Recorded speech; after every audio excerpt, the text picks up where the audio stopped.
ये स्थिति हो गई। अगली स्थिति देखेंगे, ठीक है, ये आपकी चौथी स्थिति हो गई। पांचवी स्थिति थी, और करीब लाइए, ठीक है ना, थोड़ा और करीब लाइए बच्चों। तो और करीब लाएंगे तो क्या हो जाएगा, देखिए थोड़ा और करीब ला रहे हैं हम वस्तु को।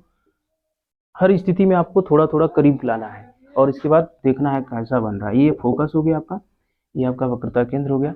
अभी हमने जो है इन दोनों की स्थितियों के बीच में रखा था, ठीक है। आगे हम लोग फोकस पे रख रहे हैं, यहाँ पर रखिए किसी वस्तु को, यहाँ पर रखेंगे तो आप देखेंगे बच्चों ये इसका नाम ए भी है वस्तु का। तो यहाँ से पहली किरण जो चलेगी बिंदु बी से, इस यहाँ से होकर जाएगी और जैसे ही दर्पण पर पहुँचती है उसका क्या हो जाएगा, परावर्तन, ठीक है ना। तो परावर्तन हो जाएगा, परावर्तन होने के बाद कहाँ से होकर जाएगी, मुख्य अक्ष की चूंकि समांतर है तो ये कहाँ से होकर जाएगी, फोकस से, ठीक है ना, फोकस से होकर जाएगी। और दूसरी किरण जो चलेगी यहाँ से, ठीक है, जो इधर पहुँचेगी इस तरीके से, और इसको पीछे बढ़ाएं अगर हम लोग तो ये वक्रता केंद्र से होकर जाती हुई प्रतीत होगी। देखेंगे जाएगी, वक्रता केंद्र से जा रही है और इसको थोड़ा और आगे बढ़ा देते हैं, ठीक है ना, क्योंकि यहाँ से जो है वापस लौट जाएगी अपने मार्ग में, क्योंकि वक्रता केंद्र की ओर जो जाती है किरण क्या होती है, वापस अपने मार्ग में लौटती है, ठीक है। तो आप देख रहे हैं कि ये दोनों लाइनें एक दूसरे से कभी नहीं मिलती हैं, ठीक है ना, ये दोनों लाइनें आपस में समांतर होती हैं, नहीं मिलती हैं। और जब दो लाइन समांतर होती हैं तो मिलने की कोई संभावना नहीं बनता है, और नहीं बनता जैसे इस तरीके से देख सकते हैं आप, इस तरीके से दो लाइनें हैं, ये दोनों एक दूसरे के समांतर हैं, तो आप चाहे जितना भी बढ़ा दीजिए इसको, ठीक है, चाहे जितना बढ़ा दीजिए कभी एक दूसरे से मिलेंगे नहीं। इसका मतलब क्या है, इसका मतलब ये है कि बहुत अनंत पर मिलती है, संभावना एक बनती है कि अनंत पर मिलती है, मिलती तो कभी नहीं मिलेंगी, समांतर रेखाएं कभी मिलती नहीं है, लेकिन कल्पना किताब में दिया होगा कि अनंत पर मिलती है। इसका मतलब फोकस पर रखा हुआ अगर रहेगा तो प्रतिबिंब कहाँ बनेगा, अनंत पर, और अनंत पर बहुत बड़ा प्रतिबिंब बनेगा, क्योंकि आप देख रहे हैं कि बढ़ाते जाइए बढ़ाते जाइए, और जब लंब खींचेंगे इस तरीके से बच्चों तो ये बहुत बड़ा हो जाएगा। तो इसका मतलब ये हो गया कि कहाँ बना, प्रतिबिंब तो अनंत पर बन गया, ठीक है, और वस्तु से बहुत बड़ा, यहाँ पर क्या लिखेंगे, बहुत बड़ा, ठीक है ना, कहाँ बनेगा। अब देखिए इस लाइन को अगर हम लोग खींचें तो बहुत दूर तक पहुंचेगा, अनंत कोई सीमा है नहीं, अनंत का मतलब जिसका अंत ना हो, कोई सीमा नहीं है। वहां से जब लंब खींचेंगे तो बहुत बड़ा होगा, कितना बड़ा होगा ये कन्फर्म नहीं है, ठीक है ना, इसीलिए लिख दिया गया वस्तु से बहुत बड़ा। और ये चीजें तो बच्चों कॉमन है अवतल दर्पण के लिए, ये चीजें क्या है, कॉमन है। तो वास्तविक और उल्टा, क्योंकि वास्तविक किरणें होती हैं इसलिए वास्तविक और उल्टा, ठीक है ना, समझ में आ गया। अब एक स्थिति बच्चों और लेके चलते हैं हम लोग, ठीक है, पांचवी और सॉरी छठवीं, ये पांचवी स्थिति थी, छठवीं स्थिति देखिए, ये आपका दर्पण है। तो ध्यान से समझिए बच्चों, अगर कहीं नहीं समझाता वीडियो पीछे करके आप जाके देख सकते हैं। ये आपका M2 हो गया, ये M1 हो गया, ठीक है, और ये आपका जो है मुख्य अक्ष हो गया, ये दर्पण का ध्रुव है, ये फोकस हो गया, ये वक्रता केंद्र हो गया। अभी तक हम लोग जो है बच्चों इधर से धीरे धीरे करीब ला रहे थे, तो इस पर भी रख के देख चुके, यहाँ भी रख के देख चुके, फोकस पर भी रख के देख चुके, अब थोड़ा सा और नजदीक ला रहे हैं, यानी फोकस और दर्पण के बीच में रख दिया जाए। अगर कोई वस्तु ए है, बी है, फोकस और दर्पण के बीच अगर रख देते हैं हम लोग,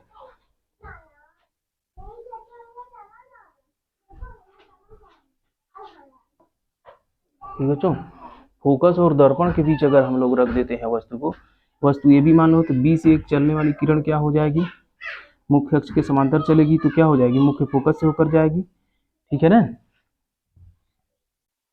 ठीक है बच्चों। और एक वक्रता केंद्र से होकर जाएगी ये किरण, ठीक है, तो दर्पण से परावर्तन के पश्चात पुनः वापस इसी मार्ग में लौट जाएगी बच्चों, ठीक है। तो अब ये किरणें देखिए, अब ये इधर जा रही है, एक इधर जा रही है, तो ये पीछे वाली किरणें तो आपस में मिल नहीं सकती, किसी भी कीमत पे नहीं मिल सकती।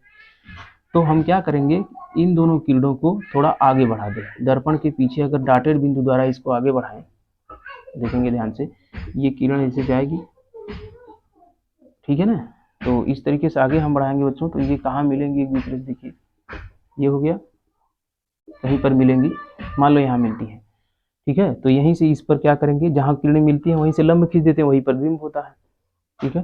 ये आप देखेंगे A डैश B डैश इसका प्रतिबिंब बन गया, ठीक है।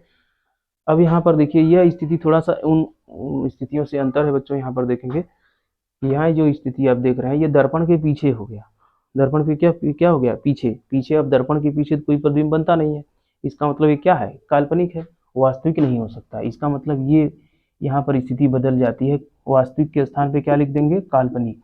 क्या रख देंगे, काल्पनिक। ठीक है बच्चों।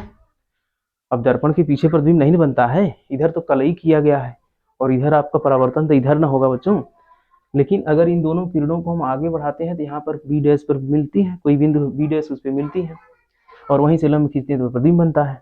अब चूंकि नहीं मिलती है ये डैश, हमने काल्पनिक बिंदु खींचा है इसलिए काल्पनिक प्रतिबिंब, इसलिए यह क्या हो जाएगा बच्चों, वास्तविक के स्थान पे काल्पनिक।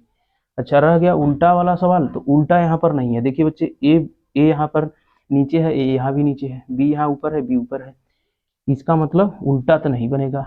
यह स्थिति क्या बन जाएगी, सीधा प्रतिबिंब बनता है। कैसा बनता है बच्चों, सीधा। दूसरा, अब देखिए वस्तु ए बी इतनी बड़ी है और ये डैश बी डैश जो प्रतिबिंब बना है वह बड़ा बनता है, तो वस्तु से क्या है, बड़ा है, वस्तु से बड़ा है, सीधा है, काल्पनिक है और अनंत पर नहीं, इधर बच्चों अनंत नहीं है, इधर दर्पण के पीछे लिख देंगे, दर्पण के पीछे। तो हमें उम्मीद है बच्चों ये 6 स्थितियां आपको समझ में आ गई होंगी। ठीक है ना, ये 6 स्थितियां समझ में आ गई होंगी। अगर आपको कहीं दिक्कत होती है तो वीडियो पीछे करके आप जाके देखिए, एक एक चीजें हमने बताए हैं आपको, वो सारी चीजें आपको समझ में आ गई होंगी। आइए उत्तल दर्पण द्वारा भी देख लेते हैं। ठीक है ना, चलिए उत्तल दर्पण द्वारा प्रतिबिंब का बनना। अब उत्तल दर्पण बच्चों तो इस तरीके से होगा, क्योंकि उत्तल दर्पण में जो है उभरे हुए तल से परावर्तन की क्रिया होती है। ये आपका हो गया दर्पण, ये कलई कर दिया हमने बच्चों, कलई का मतलब लाल ऑक्साइड से पेंट कर दिया। ठीक है ना, अब यहाँ लाल ऑक्साइड नहीं लगा सकते हैं, बस ऐसे लाइनों द्वारा दिखा रहे हैं। ठीक है बच्चों, ये M1 M2 हो गया आपका दर्पण का द्वारक। ठीक है ना, इसके बाद ये हो गया दर्पण का ध्रुव, ये हो गया फोकस, ये हो गया केंद्र। ठीक है ना, अब इसके सामने बच्चों कहीं पर भी हम वस्तु रखते हैं, ठीक है, मान लो अनंत पर अगर रख दें, अनंत पर, इधर अनंत है। अब अनंत से चलने वाली किरणें क्या होती हैं बच्चों, समांतर मानी जाती हैं। क्या मानी जाती हैं, समांतर। अब यहाँ से चली, समांतर मानी जाती हैं, तो यहाँ से कोई भी किरण चलेंगी तो आप देखेंगे ये तो दर्पण से परावर्तन के पश्चात क्या होंगी। ठीक है ना, अगर ये समांतर चल रही हैं इस तरीके से बच्चों, दर्पण से परावर्तन के पश्चात क्या होंगी, वापस उसी माध्यम में लौटने का प्रयास करेंगी। ठीक है ना, ठीक है बच्चों, इस तरीके से अगर हम इसको आगे बढ़ाएंगे, यहाँ थोड़ा सा माफ कीजिएगा,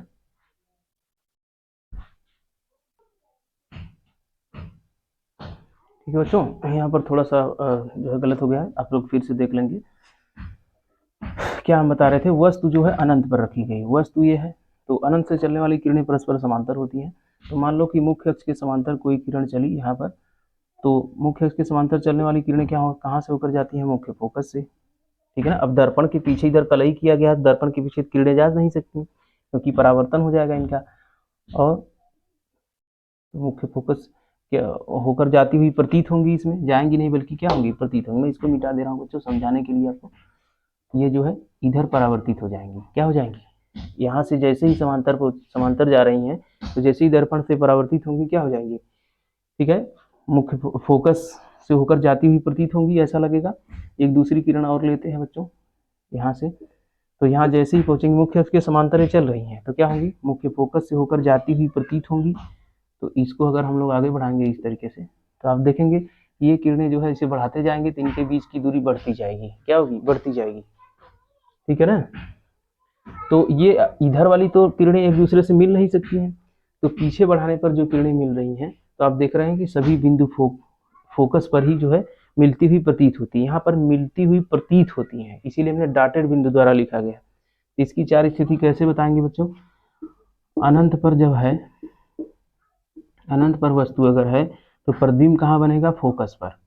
ठीक है ना, कहाँ बनेगा, प्रतिबिंब कहाँ बनेगा, फोकस पर, फोकस पर बनेगा। अब उल्टा बनेगा सीधा, यहाँ पर देखिए बिंदु आकार का है तो इससे आपको उल्टा सीधा होने का कोई आभास ही नहीं है, तो उल्टा या सीधा होने का कोई अर्थ यहाँ पर नहीं होता है। कैसा बनता है, तो वस्तु से छोटा बिंदु आकार का। ठीक है ना, अनंत पर रखी वस्तु का यहाँ पर लिख सकते हैं बिंदु आकार का, ठीक है ना। और चूंकि ये किरणें प्रतीत होती हैं, काल्पनिक हैं, इसलिए आभासी या काल्पनिक, ठीक है ना, आभासी या काल्पनिक, ठीक है बच्चों। इसके बाद उल्टा सीधा होने का कोई मतलब नहीं है, तो मैं उसको चौथा पॉइंट नहीं लिख रहा हूँ, तो आप ये समझ लीजिए। फिर इसकी एक स्थिति और है, उत्तल दर्पण में केवल 2 ही स्थिति है, अवतल दर्पण में 6 स्थितियां हैं जो हम बता चुके हैं। तो चलिए दूसरी स्थिति भी देख लेते हैं हम लोग, ठीक है बच्चों। तो ये आ गया, मान लीजिए दर्पण है। अब यहाँ पर हम क्या कर दे रहे हैं, यहाँ पर रख दे रहे हैं कोई भी वस्तु जो है इसके सामने, दर्पण के सामने रख देंगे। ये ए बी है, ठीक है बच्चों। तो यहाँ से चलने वाली किरण एक मुख्य अक्ष के समांतर चलेगी और कहाँ से होकर जाती हुई प्रतीत होगी, मुख्य फोकस से होकर जाती हुई प्रतीत होगी। क्या होगा, मुख्य फोकस से होकर जाती हुई प्रतीत होगी, ठीक है ना। और एक वक्रता केंद्र की ओर जाएगी जब, तो यहाँ से जब पीछे बढ़ाएंगे तो वक्रता केंद्र से होकर जाती हुई प्रतीत होगी। तो ये क्या होगा, इसी मार्ग में वापस लौट जाएगी, ठीक है ना बच्चों। क्या होगी, इसी मार्ग में लौट जाएगी। तो आप देखेंगे कि यहाँ जो है, जहाँ एक दूसरे को काटती हैं, यहीं से क्या कर देंगे, लंब खींच देंगे, और यही लंब क्या कहलाता है बच्चों, इसका प्रतिबिंब। अब आप देख रहे हैं कि यहाँ काटती नहीं बल्कि काटती हुई प्रतीत हो रही हैं। और जब 2 किरणें आपस में काटती हुई प्रतीत हो रही हैं तो प्रतिबिंब वास्तविक तो बन नहीं सकता है। इसका मतलब क्या होगा बच्चों, आभासी प्रतिबिंब बनेगा। यानी प्रतिबिंब कैसा बनेगा, आभासी, आभासी बनेगा, सीधा बनेगा। देखिए सीधा बन रहा है, दर्पण के पीछे बन रहा है। कहाँ बन रहा है, दर्पण के पीछे, दर्पण के पीछे बन रहा है। और वस्तु से छोटा, वस्तु से क्या बन रहा है, छोटा, ठीक है ना बच्चों। आप दर्पण के सामने कहीं पर भी रख दीजिए तो हमेशा वस्तु से छोटा और दर्पण के पीछे आभासी, यही 2 ही स्थितियां ही हैं। अनंत पर रखेंगे एक बार दर्पण के सामने, ठीक है ना बच्चों। यही 2 स्थितियां हैं उत्तल दर्पण में। तो हमें उम्मीद है कि इमेज फॉर्मेशन जो है आपको बहुत अच्छे से समझ में आया होगा। कहीं अगर दिक्कत होती है तो आप हमें कमेंट बॉक्स में लिख कर बताएं। आज के बाद जो है हम लोग आगे बढ़ेंगे बच्चों, ठीक है ना। तो आप जो है हमें प्रतिक्रिया जरूर दें, आपको और क्या चाहिए और क्या बेहतर चाहिए या क्या नहीं समझ में आए, हम अगली वीडियो में उसको और अच्छे से बताएंगे बच्चों, ठीक है ना। तब तक के लिए अपना ख्याल रखिएगा। आगे अगले दिन मिलते हैं हम लोग बच्चों, ठीक है ना। धन्यवाद।